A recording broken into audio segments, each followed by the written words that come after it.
నమస్తే, welcome to social post. Telangana ప్రభుత్వం మరి మహిళలకు ఒక గుడ్ న్యూస్ అప్పుడే 2.5 సంవత్సరాల్లో తీసుకురావడం జరిగింది. అదేంటంటే తెలంగాణ మహిళలు ఎవరైతే ఉన్నారో వాళ్ళకు ఫ్రీ బస్ ఇస్తా అని చెప్పడం జరిగింది. అది ఇప్పుడు కంటిన్యూస్ గా నడుస్తుంది. మరి ఈ బడ్జెట్ ఇవంతా ఏది ఉందో అది కూడా ప్రభుత్వమే బరాయిస్తుంది. ఇదంతా బాగానే ఉంది. మరి మహిళలకు కూడా ఒక మంచి ప్రయాణం చేయడానికి కానీ ఎక్కడికంటే అక్కడికి ప్రయాణం చేయడానికి ఫ్రీ బస్ ఇవ్వడం జరిగింది. ఓకే, ఇంతవరకు బాగానే ఉంది. అయితే పెద్ద సమస్య ఎక్కడ వస్తుందంటే, ఇప్పుడు ఒక బస్సులో మంచిర్యాల డిపోకు సంబంధించిన ఒక బస్సులో 80 మంది ప్రయాణికులు ఎక్కితే 80 మంది ప్రయాణికులు 78 మంది మహిళలు ఉన్నారు. కేవలం 2 మాత్రమే పురుషులు ఎక్కిరు. మరి సరే, ఇదంతా ప్రభుత్వం బరాయిస్తుంది. ప్రభుత్వం 80 మంది కాదు 100 మంది ఎక్కినా కూడా ఫ్రీ టికెట్, 0 టికెట్ కొట్టాల్సిందే. పురుషులు ఎవరైతే ఉన్నారో వాళ్ళ దగ్గర టికెట్ డబ్బులు తీసుకోవాల్సిందే. ఓకే, ఇదంతా బాగానే ఉంది. కానీ ఈ కండక్టర్లకు వాళ్ళకు ఎందుకని టార్గెట్ ఇస్తున్నారు? కండక్టర్లు ఏం చేసారు మధ్యలో? ఇప్పుడు వాళ్ళకు టార్గెట్లు ఇచ్చి మీరు మంత్రి ఇంత కలెక్ట్ చేసుకుని రావాలి, మీరు ఇంత టికెట్లు కొట్టాలి, మీరు ఇంత రెవెన్యూ తీసుకురావాలని చెప్తే వాళ్ళు ఎక్కడి నుంచి తీసుకొస్తారు?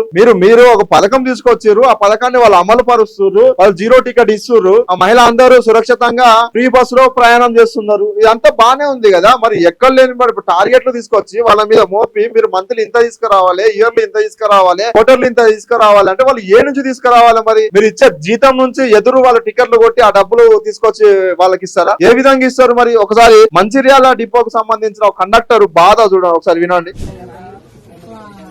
బస్ నెంబర్ వచ్చేసి 0036 దేవపూర్ నుంచి వస్తున్నాం. మా బస్సులో దాదాపు 80 మంది దాకా ఉంటారు. మొత్తం లేడీసే ఉన్నారు. మన డిపార్ట్మెంట్ ఏమో డబ్బులే అని కండక్టర్ని వేధింపులకు గురి చేస్తున్నారు. ఎక్కడి నుంచి తీసుకొస్తారు చెప్పండి అమ్మా. మొగలో ఉంటే చేయలేకుండా ఉన్నారా? మొగలో చెప్తూ రాడలో చెప్తున్నారు. ఒక్కరి 80 మందిలో నువ్వు కూడా తాత ఆయన మొగడే.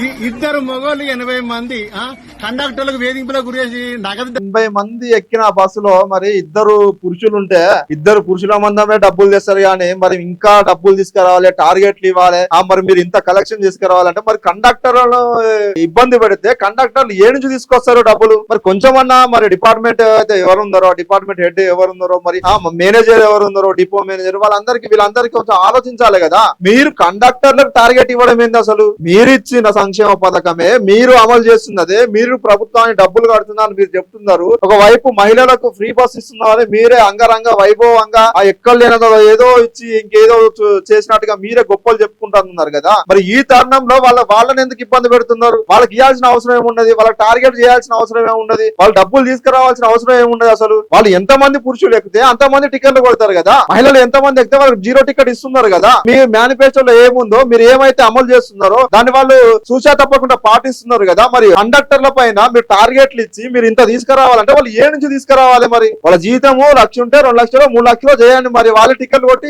మిగతా పట్టుకొని వస్తారు. మీరు ఎదురు వాళ్ళకి డబ్బులు ఇవ్వండి. దిక్కు వాళ్ళ ఆవేదన వ్యక్తం చేస్తున్నారు. 80 మంది ఎక్కిన బస్సులో 2 పురుషులు ఉన్నారు అని. మరి ఇంకే నుంచి తీసుకొస్తారు మరి వాళ్ళ డబ్బులు? ఏ నుంచి? ఎందుకని వాళ్ళకి టార్గెట్లు ఇస్తున్నారు మీరు? ఎంతవరకు న్యాయం ఇది?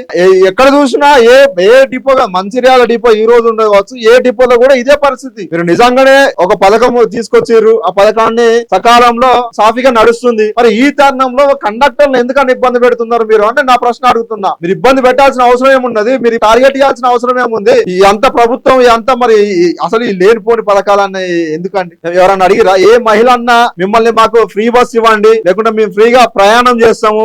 మహిళలే చాలా మంది ఫ్రీ బస్ వద్దు అని ఒక దిక్కు మొత్తుకున్న పరిస్థితి. ఒకవైపు ఏమో తెలంగాణ రాష్ట్రం అప్పుల్లో ఉంది, లోటు బడ్జెట్ లో ఉందని మీరే చెప్తారు. ఇలాంటి పథకాలు, ఇలాంటి పనికిరాని పథకాలు నిజంగా ఏ మహిళ కూడా నాకు ఫ్రీ బస్ ఇవ్వండి, నేను ఫ్రీగా టికెట్ లేకుండా ప్రయాణం చేస్తాను ఏ మహిళ కూడా మిమ్మల్ని కోరలేదు, మిమ్మల్ని అడగలేదు. అసలు మీ అంతటా మీరు ఇచ్చారు, మీ అంతటా మీరు గొప్పలు చెప్పుకున్నారు. చాలా మంది మహిళలు కూడా ఫ్రీ బస్ వద్దని చెప్పారు. ఫ్రీ బస్ అంటే విద్యార్థులకు ఇవ్వండి, కొంతమంది మహిళలకు ఇవ్వండి, లేకుంటే మహిళా సంఘంలో కొంతమంది మహిళలు ఉంటారు కదా వాళ్ళకి ఇవ్వండి, లేదు అంటే వృద్ధులకు ఇవ్వండి. ఒక సడన్ ఏజ్ ఫిక్స్ చేయండి, ఈ ఏజ్ వారి మహిళలకు, లేకుంటే ఈ బీపీఎల్ కార్డు ఎవరైతే ఉందో వాళ్ళకి అని చెప్పండి. ₹1,00,000 జీతం తీసుకుంటున్నా, సాఫ్ట్వేర్ జాబ్ చేస్తున్నా, గవర్నమెంట్ ఆఫీసులలో పనిచేస్తున్న మహిళలకు కూడా ఫ్రీ బస్ వర్తిస్తుంది. ఇది ఎక్కడి వరకు న్యాయం? మరి మొన్నటి వరకు రైతు బంధు అంటే 1 ఎకరం నుంచి 100 ఎకరాలు ఉన్న వాళ్ళకు కూడా రైతు బంధు ఇస్తున్నారు. ఇది ఎక్కడ న్యాయం అని చెప్పిన మీ కాంగ్రెస్ ప్రభుత్వం మరి ఈ రోజు ఒక సర్టెన్ క్రైటీరియాని పెట్టాలి కదా ఫ్రీ బస్ కి. ఇది పెట్టకుండా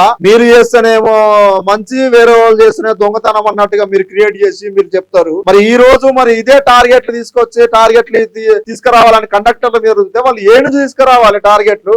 ఎక్కని వాళ్ళకు అందరూ ఫ్రీ బస్ ఎక్కుతున్న మహిళలకు మరి టికెట్ కొడుతుంటే వాళ్ళు డబ్బులు ఎవరికి కొట్టాలి? వాళ్ళే బతిలాడి బావాడి ఒక 10 మందిని ఎక్కించుకొని టికెట్లు కొట్టి ఆ డబ్బులు తీసుకొచ్చి డిపోలో హ్యాండ్ ఓవర్ చేయాలి. మరి ఇదన్నా చెప్పండి. అసలు నాకు తెలిసి ఈ ఫ్రీ బస్సు ఎవ్వరు కూడా దీన్ని కరెక్ట్ అని ఎవరు అనలే. మహిళలే, ఆ బస్సు ప్రయాణం చేస్తున్న మహిళలు కూడా ఇది మాకు కావాలి అని కోరుకోలేదు. దయచేసి ఇలాంటి స్కీములు తెచ్చి ప్రజలను ఎవరినైనా ఈ రాష్ట్రంలో కావచ్చు, ఇంకో రాష్ట్రంలో కావచ్చు, ఈ పథకం కావచ్చు, ఇంకో పథకం కావచ్చు, ఏదైనా నిరుపేదలకు ఏదైనా సంక్షేమ పథకాలు పెట్టండి. నిరుపేదలకు బీపీఎల్ బిలో పావర్టీ లైన్ ఉన్న ఆ ప్రజలకు ఆయన సంక్షేమ పథకాలు వచ్చే విధంగా పెట్టండి. ఇలాంటి పథకాలు పెట్టి ప్రజలను సోమరిపోతులు చేస్తుడు తప్ప ఇంకోటి ఏమీ లేదు. మీ మేనిఫెస్టోలో ఓట్ల కోసమే ఇవన్నీ తీసుకొచ్చి ముందు పెడుతున్నారు. ఏదన్నా అడిగితే రియల్ గా ఒక జాబ్ నోటిఫికేషన్ కావాలి, లేకుంటే విద్యార్థులకు ఇంకేమన్నా ఫీజు రియంబర్స్మెంట్ కావాలి, లేకుంటే ఇంకోటి కావాలి, విద్య కావాలి, వైద్యం కావాలి, ఇలాంటి అడిగితే మాత్రం లోటు బడ్జెట్ లో ఉంది, ప్రభుత్వం ఏం చేసే విధంగా లేదు అన్నట్టుగా చెప్పుకొస్తారు. ఇదైతే కరెక్ట్ కాదు. మరి వాళ్ళ మీద పడి మీరు టార్గెట్ తీసుకురావన్నది అసలు